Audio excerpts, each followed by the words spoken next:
આજે આપણે નવું પ્રકરણ શરૂ કરીએ છીએ। પ્રકરણ 18 દેહજળ અને પરિવહન। દેહજળ એટલે આપણા શરીરમાં રહેલું લોહી અથવા તો રુધિર, અને પરિવહન એટલે કે એનું વહન થાય, કઈ રીતે થાય, શેના દ્વારા થાય, એ બધું આપણે આગળ જતા ચેપ્ટરમાં જોતા જઈશું। અત્યારે આપણે વાત કરીએ દેહજળની, તો આપણને ખબર છે કે આપણા શરીરમાં છે એ રુધિર આવેલું હોય છે, અને જે આપણું દેહજળ એને આપણે દેહજળ કહીએ છીએ। તમને ખબર છે કે આપણે જે ખોરાક લઈએ એનું પાચન થાય, અને એ પાચિત ઘટકો છે, પાચિત ખોરાકના પદાર્થો કે નાના નાના ટુકડા કે જે પોષક તત્વો હોય ખોરાકમાં, એ રુધિર દ્વારા જ તે શરીરના અન્ય અંગોને અથવા તો દરેક કોષોને રુધિર જ પહોંચાડે છે। અને એ કોષો છે એ પોતાની દેહધાર્મિક ક્રિયા કે કોઈ પણ ક્રિયા હોય એ પૂરી કરી અને જે નકામા તત્વો ઉત્પન્ન થાય કે પ્રક્રિયાના અંતે કોઈ નિપજ ઉત્પન્ન થાય, એ નિપજને શરીરની બહાર કાઢવા માટે પણ રુધિર જ તે મહત્ત્વનો ભાગ ભજવે છે। અને એવી જ રીતે આપણા ઓક્સિજન દરેક કોષો સુધી પહોંચાડવાનું કામ તે રુધિર જ કરે છે, અને ઓક્સિજનને બહાર નીકાળવાનું કામ તે રુધિર જ કરે છે। અને રુધિરમાં કયા કયા ઘટકો આવેલા હોય, કયા કયા કોષો આવેલા હોય, કયા કોષોનું કેટલું પ્રમાણ હોય, એ બધું જ આપણે આ ચેપ્ટરમાં જોઈશું। તો વાત કરીએ, અત્યાર સુધી આપ ભણી ચૂક્યા છો કે જીવંત કોષોને પોષક ઘટકો, ઓક્સિજન અને અન્ય જરૂરી પદાર્થો મળવા જોઈએ। એ પદાર્થો ન મળે તો જીવન ઘટક છે એ પોતાની લાઈફ જીવવામાં તકલીફ અનુભવે। આ ઉપરાંત પેશીઓના સ્વસ્થ કાર્યો માટે ઉત્પન્ન થતા નકામા અને હાનિકારક પદાર્થો પણ સતત દૂર રહેવા જોઈએ, નકર કંઈક બીજી અસર ઉત્પન્ન થાય। તેટલા માટે આ પદાર્થોની કોષો સુધી અને કોષોમાંથી ગતિ માટે કાર્યદક્ષ ક્રિયાવિધિ આવશ્યક છે। વિવિધ પ્રાણી સમૂહો આ વહન માટે વિવિધ પદ્ધતિઓ વિકસાવે છે। સરળ સજીવો જેવા કે વાદળી અને કોષ્ઠાંત્રીઓ તેમની આસપાસ પાણીનું પરિવહન તેઓની શરીર ગુહા દ્વારા કરી કોષોને પદાર્થોની આપલે માટે સાનુકૂળતા કરી આપે છે। વધુ જટિલ સજીવો એટલે કે મનુષ્ય છે જેવા ઉચ્ચ સજીવો છે, એ આ પદાર્થોના વહન માટે તેમના શરીરમાંના વિશિષ્ટ પ્રવાહીનો ઉપયોગ કરે છે। માનવ સહિત ઉચ્ચ કક્ષાના સજીવોમાં આ હેતુ માટે રુધિર ખૂબ જ સામાન્ય ઉપયોગી દેહજળ છે। એક અન્ય દેહજળ લસિકા પણ કેટલાક વિશિષ્ટ પદાર્થોના વહનમાં મદદ કરે છે। આ પ્રકરણમાં તમે રુધિર અને લસિકાના બંધારણ ગુણધર્મોનો અભ્યાસ કરશો। આ ઉપરાંત અહીં રુધિર પરિવહનની ક્રિયાવિધિ પણ સમજાવાઈ છે।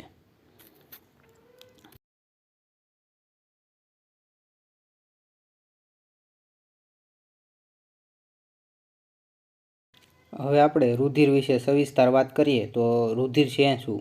તો આપણે જોઈએ કે રુધિર છે એ એક સંયોજક પેશી છે।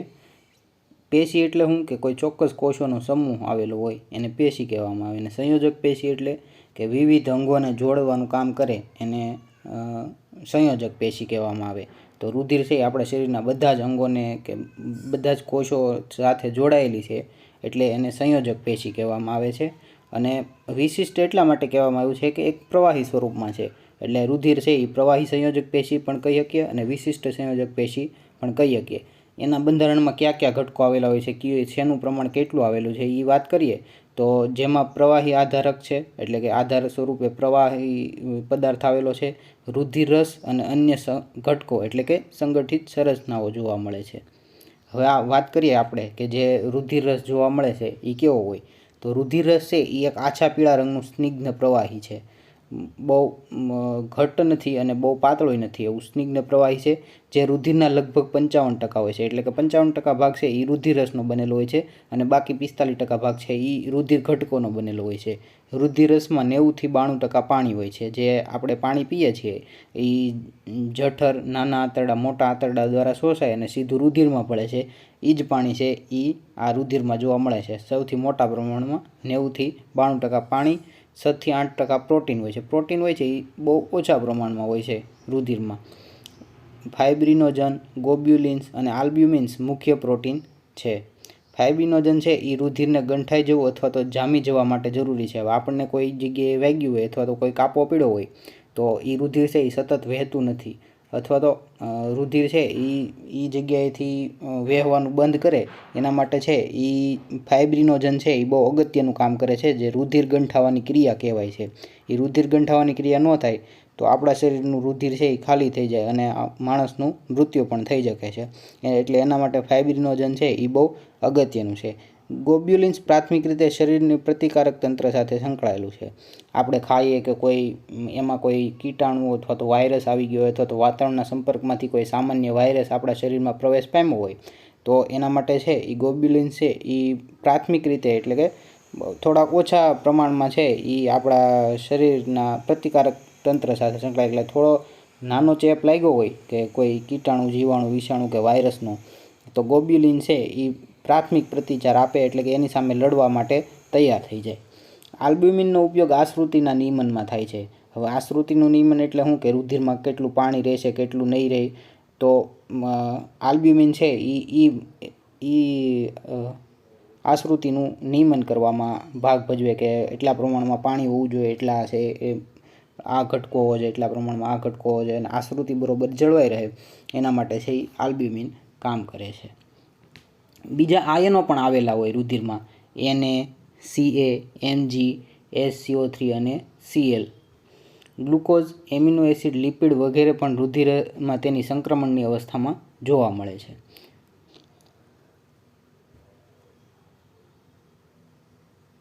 રુધિરના જામી જવા અને ગંઠાઈ જવા માટેના કારકો નિષ્ક્રિય સ્વરૂપે રુધિરમાં હાજર હોય છે. ગંઠાઈ જવાના કારકો વગરના રુધિરને સીરમ કહે છે. હવે રુધિર છે એ બે ભાગમાં વિચારે છે, રુધિર અને સીરમ. સીરમમાં શું હોય કે ગંઠાઈ જવાના કારકો ન હાજર હોય. ગંઠાઈ જવાના કારકો એટલે કે જ્યારે આપણને કોઈ ઘાવ લાગે અથવા તો શરીરમાં કોઈ પણ પ્રકારની ઈજા થાય તો સૌપ્રથમ છે એ આ કારકો છે એ વાતાવરણના સંપર્કમાં આવે, આપણા રુધિર વાહિનીની બહાર કે કોઈ પણ જગ્યાએ આપણા શરીરમાં રુધિર હોય, શરીરમાંથી બહાર રુધિર આવે ત્યારે આ કારકો છે એ સક્રિય થાય અને ધીમે ધીમે ફાઇબ્રિનોજનને સક્રિય કરી અને રુધિરને ગંઠાઈ જવાનું અથવા તો જે જગ્યાએ વાગ્યું હોય એ જગ્યાએ આડા ફાઇબ્રિનોજનના તાંતણા બંધાઈ જાય અને રુધિરને શરીરમાંથી બહાર આવતું રોકે. હવે આ કારકો વગરના રુધિરને સીરમ કહેવાય અને કારકો હાજર હોય તો એને રુધિર કહેવામાં આવે છે. આપણે રુધિરના બે ઘટકો પૈકી રુધિર રસ અને સંગઠિત પદાર્થોના બે ઘટકો પૈકી રુધિર રસ વિશે વાત કરી લીધી છે. હવે આપણે જોઈએ સંગઠિત પદાર્થો. સંગઠિત પદાર્થોમાં મુખ્ય 3 પ્રકારના કોષો અથવા તો પદાર્થો આવેલા હોય છે. પેલું છે ઇરિથ્રોસાઇટ, બીજું લ્યુકોસાઇટ અને રુધિર કણિકાઓ અથવા તો પ્લેટલેટ્સ. ને સંયુક્ત રીતે સંગઠિત પદાર્થો કહે છે. એ ત્રણેય કોષો ભેગા મળે અને સંગઠિત પદાર્થો કહે છે. અને એ સંગઠિત પદાર્થો છે આ ત્રણેય એ રુધિરનો લગભગ 45% ભાગ બનાવે છે. આપણને ખબર છે, આપણે આગળ ભણ્યું છે કે રુધિર રસ છે એ 55% હોય છે અને રુધિર કણિકાઓ 45% હોય છે. બંને સંયુક્ત રીતે ભેગા મળી અને રુધિરનું નિર્માણ કરે છે અથવા તો રુધિર બનાવે છે. હવે સંગઠિત પદાર્થમાં સૌ પ્રથમ કયા કોષો આવે છે? ઇરિથ્રોસાઇટ અથવા તો રેડ બ્લડ સેલ. તો રેડ બ્લડ સેલ વિશે આપણે બહુ સાંભળ્યું જ હોય છે. હવે એનું નામ શું છે? ઇરિથ્રોસાઇટ. તો ઇરિથ્રોસાઇટ એટલે ઇરિથ્રો એટલે લાલ અને સાઇટ એટલે કોષો, કે લાલ કોષો એટલે કે ઇરિથ્રોસાઇટ. રાતા રુધિર કોષો એવું ગુજરાતી નામ છે. રક્તકણો પણ કહેવાય અને ઇંગ્લિશમાં એને કહેવાય રેડ બ્લડ સેલ અથવા તો રેડ બ્લડ કોર્પસ્કસ. અન્ય રુધિર કોષો કરતાં વધુ હોય છે એટલે કે લ્યુકોસાઇટ અને રુધિર કણિકાઓ કરતાં આ છે રેડ બ્લડ સેલ છે અથવા તો રક્તકણો એ સૌથી વધારે પ્રમાણમાં હોય છે. એ એક સ્વસ્થ પુખ્ત માણસમાં ના રુધિરમાં 5 મિલિયનથી 5.5 મિલિયન પ્રતિ ઘન રક્તકણોની સંખ્યા હોય છે. એટલે આ લાઈન શું કહેવા માંગે છે? એક સ્વસ્થ પુખ્ત માણસમાં રક્તકણો રુધિરમાં સરેરાશ 5 મિલિયનથી 5.5 મિલિયન પ્રતિ ઘન મીમી હોય છે. હવે રુધિરનો એક ભાગ લ્યો કે જે 1 મીમી પહોળો હોય, 1 મીમી જાડો હોય અને 1 મીમી લાંબો હોય એવો ટુકડો લ્યો અથવા તો એટલે એવું એટલા માપનું રુધિર લ્યો ને એ રુધિરમાં રક્તકણોની સંખ્યા માપો તો 5 મિલિયનથી 5.5 મિલિયન થાય. 1 મિલિયન એટલે 10 લાખ. તો કેટલા હોય પ્રતિ ઘન મીમી રક્તકણો? તો કે 50 લાખથી 55 લાખ. એટલે એ બહુ મોટી સંખ્યા થઈ. પુખ્તમાં રક્તકણો લાલ અસ્થિમજ્જામાં ઉત્પન્ન થાય છે. અસ્થિમજ્જા એટલે જે મોટા હાડકાં હોય એની મજ્જા, અસ્થિઓની મજ્જા હોય એમાં રક્તકણો છે એ ઉત્પન્ન થાય છે. રક્તકણો છે એ શરૂઆતમાં પુખ્ત ન હોય અને પછી ધીમે ધીમે છે એ પુખ્ત બને. મોટાભાગના સસ્તનોમાં રક્તકણો કોષકેન્દ્ર વિહીન હોય છે. રક્તકણોમાં કોષકેન્દ્ર હાજર હોતું નથી. રક્તકણો જ્યારે બનતા હોય ત્યારે કોષકેન્દ્ર હાજર હોય, પણ જ્યારે જે પુખ્ત બની જાય ત્યારે એમાંથી કોષકેન્દ્ર છે એ વયું જાય. તેમનો આકાર દ્વિઅંતરગોળ હોય છે. દ્વિઅંતરગોળ એટલે બંને બાજુથી ચપટો હોય છે. તમે અંતરગોળ લેન્સ વિશે જોઈ ગયા છો તો બંને બાજુથી જે બે બાજુ ખાડો આવેલો હોય એવો આકાર છે અને દ્વિઅંતરગોળ કહે છે. એમનો લાલ રંગ અને નામ એક લોહયુક્ત સંયુગ્મી પ્રોટીન હિમોગ્લોબિનની હાજરીના કારણે હોય છે. હિમોગ્લોબિન એટલે હિમ એટલે Fe અને ગ્લોબિન એટલે એક પ્રોટીન. એ બંને ભેગા થઈ અને હિમોગ્લોબિન બનાવે છે અને એ હિમોગ્લોબિનનો કલર લાલ હોય છે.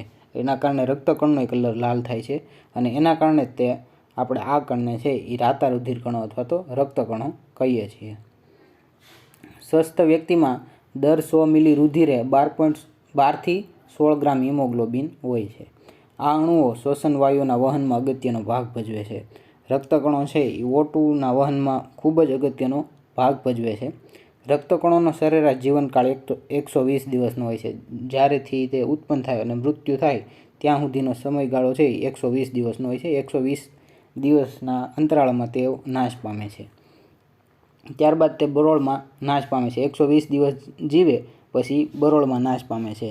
હવે બરોળમાં નાશ પામે તો રુધિરના નાના નાના ટુકડા થાય. એ ટુકડા છે એ લીવરમાં જાય અને લીવરમાં છે એના વધારે ટુકડા થાય અને બિલીરુબિન અને બિલીવર્ડિન એવા બે પદાર્થો સ્વરૂપે છૂટા પડે છે અને એ બે પદાર્થો છે એ આપણા શરીરમાંથી બહાર નીકળે છે.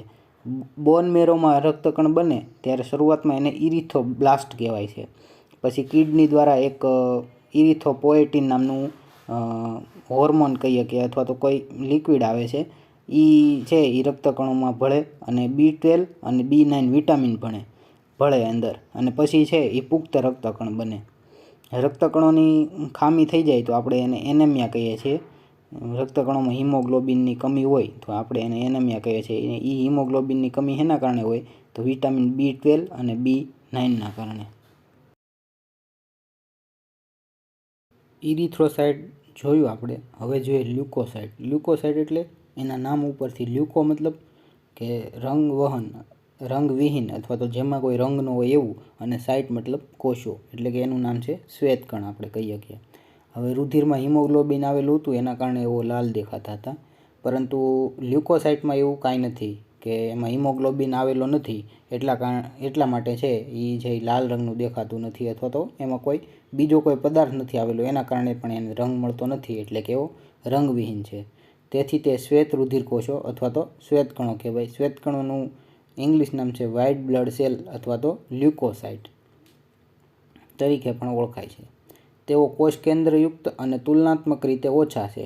એટલે કે આપણે જોયું હતું કે રક્તકણમાં છે એ કોષ કેન્દ્ર આવેલું હોતું નથી, પરંતુ લ્યુકોસાઇટ એટલે કે શ્વેતકણમાં છે એ રક્તકણ આવેલું છે અને રુધિરકણો અથવા તો રક્તકણો કરતાં હાવ ઓછું પ્રમાણ આવેલું છે, સામાન્ય રીતે ઓછા છે. કે જેઓ 1 ઘન મીમી રુધિરમાં સરેરાશ 6000થી 8000ની સંખ્યામાં જોવા મળે છે, જ્યારે રક્તકણો કેટલા જોવા મળતા 5 મિલિયનથી 5.5 મિલિયન જોવા મળતા હતા. લ્યુકોસાઇટ સામાન્ય રીતે અલ્પજીવ હોય છે, એટલે કે એનો જીવનકાળ છે એ રક્તકણો જેટલો હોતો નથી, એની કરતાં ખૂબ જ ઓછો હોય છે. આપણે શ્વેતકણના મુખ્ય 2 પ્રકારો ધરાવીએ છીએ, કણિકામય અને કણિકાવિહીન. શ્વેતકણના પાછા 2 પ્રકાર પડે છે કે કણિકાવિહીન અને કણિકામય. કણિકામય એટલે કે જે કોષો છે એ પોતાની અંદર કણિકાઓ ધરાવતા હોય એવા કોષોને કણિકામય કોષો કહેવાય, અને જે કોષો છે એ પોતાની અંદર કણિકા ધરાવતા નથી તેવા કોષોને કણિકાવિહીન કહેવાય છે. અને ત્રીજા એક કોષો છે તટસ્થ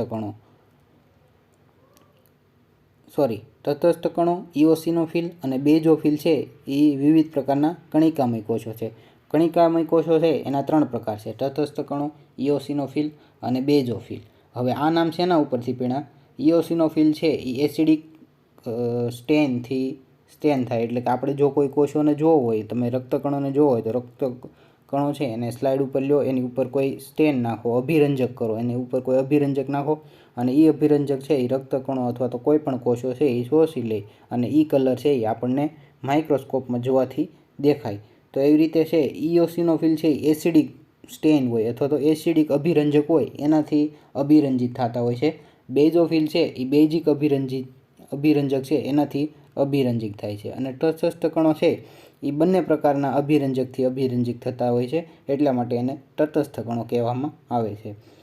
આ ત્રણેય કણો છે એ કણિકામય શ્વેત કણો છે, એટલે કે જ્યારે તેઓ સ્ટેન થાય ત્યારે એમાં કણી કણી સ્વરૂપે આપણે માઇક્રોસ્કોપમાં એને જોઈ શકશું, એટલે એને કણિકામય કોષો કહેવામાં આવે છે.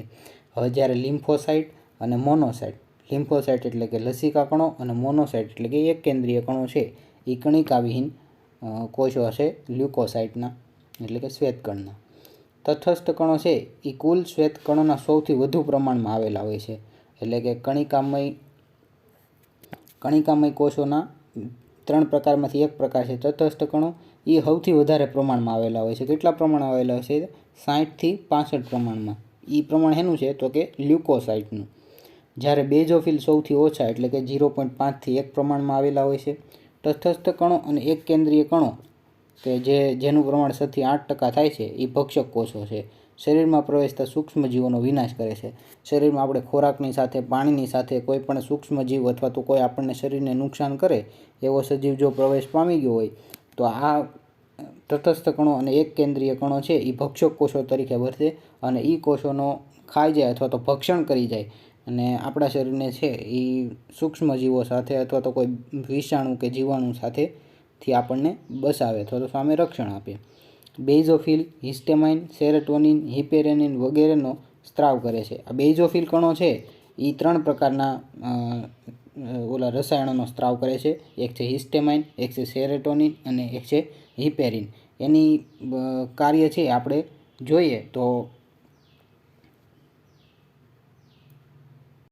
હિપેરિન છે એ કોએગ્યુલન્ટ તરીકે વર્તે, એટલે કે આપણા રુધિરને છે એ રુધિર વાહિનીઓમાં જામી જતું અટકાવે છે. જો રુધિર વાહિનીમાં જામી જાય તો માણસનું મૃત્યુ થાય. રુધિર ત્યારે જ જામવું જોઈએ કે જ્યારે એ રુધિર વાહિની અથવા તો શરીરની બહાર નીકળે, તો એના માટે હિપેરિન છે એ બહુ અગત્યનું કામ કરે છે. હિસ્ટેમાઇન છે એ માસ્ટ સેલ છે, એટલે કે માસ્ટ સેલ તરીકે વર્તે છે હિસ્ટામાઇન. અને કોઈ ભક્ષક કોષો કે આપણને ખબર છે કે એલર્જીક કોષો કે એલર્જી કરતા પદાર્થો શરીરમાં આવ્યા હોય તો એને હિસ્ટેમાઇન છે એ ભક્ષણ કરી લે અને આપણને છે એલર્જીક ક્રિયાઓની સામે રક્ષણ આપે છે. સેરોટોનિન છે એ સોજાની પ્રતિક્રિયાઓમાં સંકળાયેલું હોય છે. ઇઓસિનોફિલ છે એ 2થી 3% આવેલું હોય છે અને કોઈ પેરાસાઇટ હોય કે કોઈ જીવાણુ હોય કે પરોપજીવી હોય એ આપણા શરીરમાં પ્રવેશ પામ્યો હોય તો એ પરોપજીવીને છે એ આપણા શરીરને રક્ષણ આપવા માટે ઇઓસિનોફિલ છે એનું પ્રમાણ છે એ ખૂબ જ 2થી 3% કરતાં ઘણી વધારે પ્રમાણમાં વધી જાય છે. ઘણીવાર આપણે રિપોર્ટ કરાવીએ અથવા તો કોઈ આપણે બ્લડ ટેસ્ટ કરાવીએ, એને આપણે સામાન્ય ભાષામાં રિપોર્ટ બોલે છે, બ્લડનો રિપોર્ટ, તો ઇઓસિનોફિલનું પ્રમાણ ઘણીવાર વધી ગયું હોય તો આપણે શરીરમાં એવું માનીએ કે કોઈ પેરાસાઇટનો હુમલો થયેલ છે એટલે અથવા તો આપણા શરીરમાં કોઈ પેરાસાઇટ હાજર છે જેના લીધે ઇઓસિનોફિલનું સૌથી વધારે પ્રમાણ હોય છે. ઇઓસિનોફિલ છે એ એલર્જીક પ્રક્રિયાઓમાં પણ થોડો ઘણો ભાગ ભજવે છે. હવે જે લસિકા કણ છે, લસિકા કણ એટલે લિમ્ફોસાઇટ, જે કણિકાવિહીન કણ છે વ્હાઇટ બ્લડ સેલના, એને લિમ્ફોસાઇટ કહેવામાં આવે છે. લિમ્ફોસાઇટ છે એ મુખ્ય 2 પ્રકારના છે, બી અને ટી સ્વરૂપ. બંને બી અને ટી લસિકા કણો છે એ શરીરની રોગ પ્રતિકારકતા માટે જવાબદાર છે, એટલે કે શરીરમાં રોગ સામે રક્ષણ આપવા માટે જવાબદાર છે. રોગ સામે કોઈ વાયરસ કે આવ્યો હોય એની સામે લડવા માટે બી અને ટી લસિકા કણો છે એ જવાબદાર છે. બી અને ટી બંને લસિકા કણો છે એ બોન મેરોમાં જ બને છે. બી લસિકા કણ છે એ બોન મેરોમાં તે મેચ્યોર થઈ જાય અથવા તો પુખ્ત થઈ જાય, પરંતુ ટી લસિકા કણ છે એને પુખ્ત થવા માટે થાઇમસમાં જવું પડે છે. થાઇમસમાં જઈ અને એ પુખ્ત થાય અને પછી રુધિરમાં પાછું ભળે છે. હવે આપણે વાત કરીએ રુધિર કણિકાઓ કે પ્લેટલેટ્સ, કે જેને થ્રોમ્બોસાઇટ પણ કહે છે. તેઓ ખંડિત કોષો છે જે મેગા કેરિયોસાઇટમાંથી ઉત્પન્ન થાય છે. મેગા કેરિયોસાઇટ છે એ અસ્થિમજ્જાનો એક મોટો કોષ છે. અસ્થિમજ્જાનો મોટો કોષ છે એ નાના નાના ટુકડામાં વિભાજિત થઈ જાય એટલે એ ટુકડાઓને રુધિર કણિકાઓ કહે છે. અને અસ્થિમજ્જાના વિશિષ્ટ કોષ એટલે કે મેગા કેરિયોસાઇટના ટુકડા સ્વરૂપે એ ઉત્પન્ન થાય છે, એટલે કે રુધિર કણિકાઓને આપણે મેગા કેરિયોસાઇટનો એક ટુકડો કહી શકીએ. રુધિરમાં સામાન્ય રીતે પ્રતિ ઘન મીમીમાં 1,50,000થી 3,50,000 રુધિર કણિકાઓ ધરાવે છે. રુધિર કણિકાઓ મોટાભાગે રુધિર જામી જવા અથવા તો ગંઠાઈ જવા સાથે સંકળાયેલા વિવિધ ઘટકોનો સ્ત્રાવ કરે છે.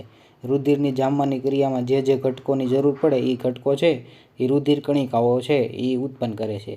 જો રુધિર કણિકાઓની સંખ્યા ઘટી જાય તો રુધિર ગંઠાવાની ખામી થઈ જાય છે, એટલે કે જો કોઈ વ્યક્તિઓને રુધિર કણિકાઓની ખામી હોય અને એ વ્યક્તિને વાગે અથવા તો કોઈ ઘાવ પડે અથવા તો કાપો પડે તો રુધિર છે એ ઝડપથી વહેતું બંધ નથી થતું. એના કારણે છે એ રુધિરનો ખૂબ વ્યય થઈ જાય છે.